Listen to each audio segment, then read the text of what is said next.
जाता है बिल्कुल। अब बिल्कुल भी लिखने का जो तरीका है ना, ये बहुत ही अलग है। आप सब हमेशा मेरे से पूछते हैं कि जो बिल्कुल, जो मेरे ऑफलाइन वाले स्टूडेंट्स हैं, मैं उनको कह रही हूँ कि वो लोग हमेशा पूछते हैं कि मैम बिल्कुल कैसे बन गया, जब आपको पढ़ने को मिलता है या मैं लिख देती हूँ बोर्ड पे, तो आप लोगों का सवाल हो जाता है कि बिल्कुल कैसे बन गया।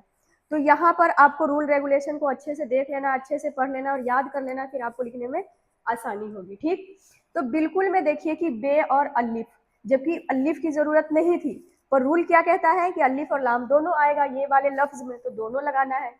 तो बिल्कुल में लाम, काफ और काफ के साथ आ गया क्या आ गया, लाम आ गया।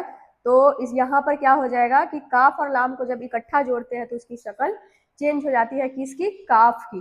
तो बिल्कुल देखिए कैसे लिखा हुआ है, वैसे ये लिखा हुआ है बालकुल, लेकिन हमने क्या पढ़ना है इसको, बिल्कुल। लाम को, अलिफ को साइलेंट कर देना है, बे को पढ़ना है लाम के साथ बिल, और क को पेश कु और ल, बिल्कुल।